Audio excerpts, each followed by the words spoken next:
Yan, so ating ilagay na ito sa ano natin. Ayan. Okay. Dadalhin na to doon. Yan. Diba? Ayan,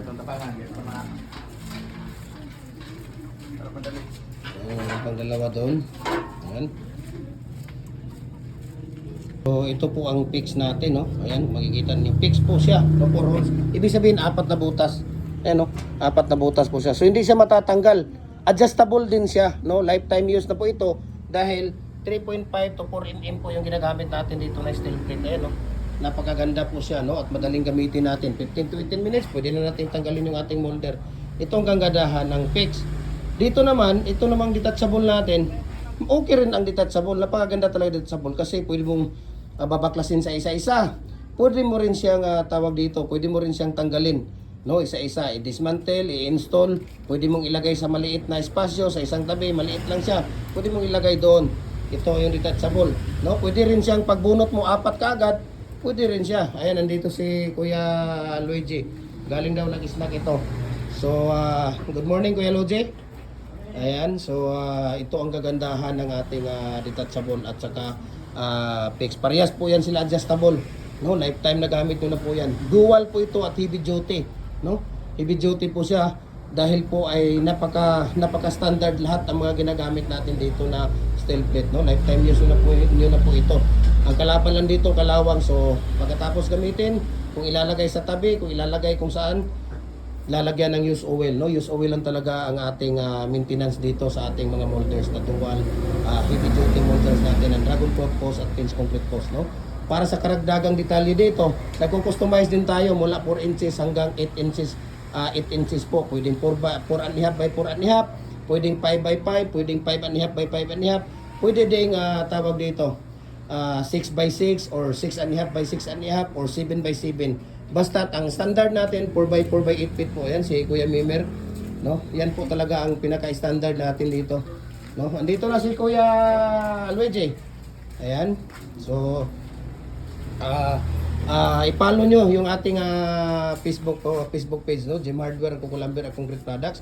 Balulang Brands, Gem Hardware at Kukulamber Concrete Products. Ganito ang brands. Triple A and F Kukulamber. Ang ating Instagram account, Felix_Pagikan 2000. Ang ating personal Facebook account, Felix Tan Pagikan Jr. Ang ating YouTube natin, Gem Hardware Kukulamber Concrete Products.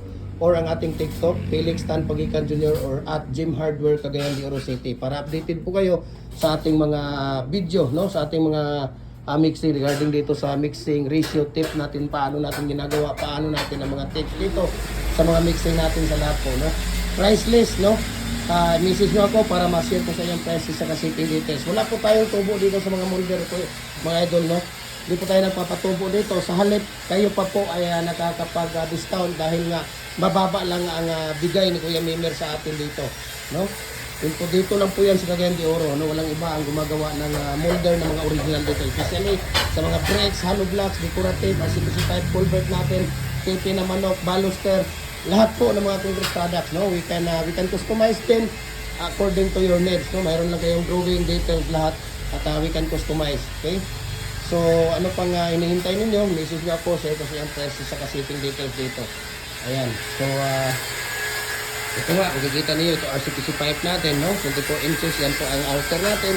Ito naman yung inner natin, nandoon yung lock ring, top ring at saka shoes ng ating 24 inches na tawag dito. Ayan, so makikita ninyo yun dyan. Ayan.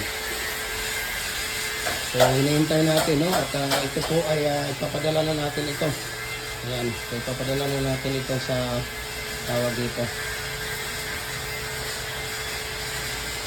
Ayan. So ito po yung mga accessories niya, no? Dito po natin, by number po ito, no? Kung makikita ninyo, by number po yan. Mayroong 1, 2, 3, 4 yan kung paano natin i-install sa gilid. Okay? Mayroon din number yan dyan. Yung number dito sa dulo, may number din dito sa dulo, at may number din dito.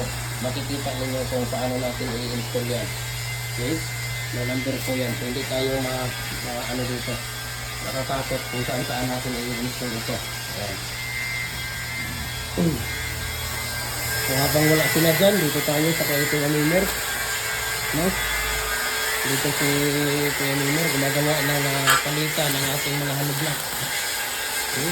Gumagawa sa dito ng palitan ng ating hollow block. Dito naman si Kuya Rin, sila yung nagkahakot ng ating mga molder.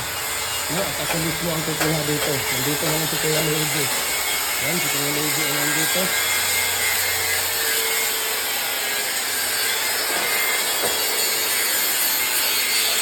Yan.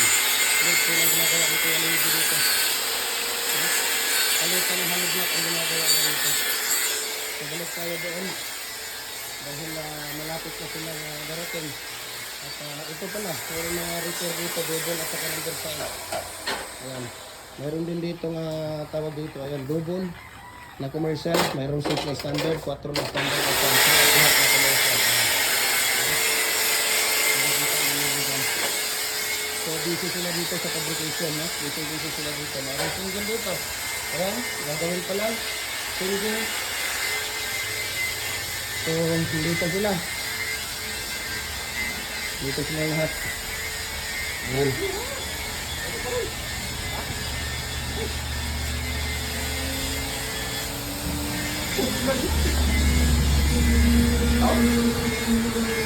Kabago-bago lang nag-snack ha. Kaya-snack lang tapos walang ano ba yan? Oh, grabe naman yun.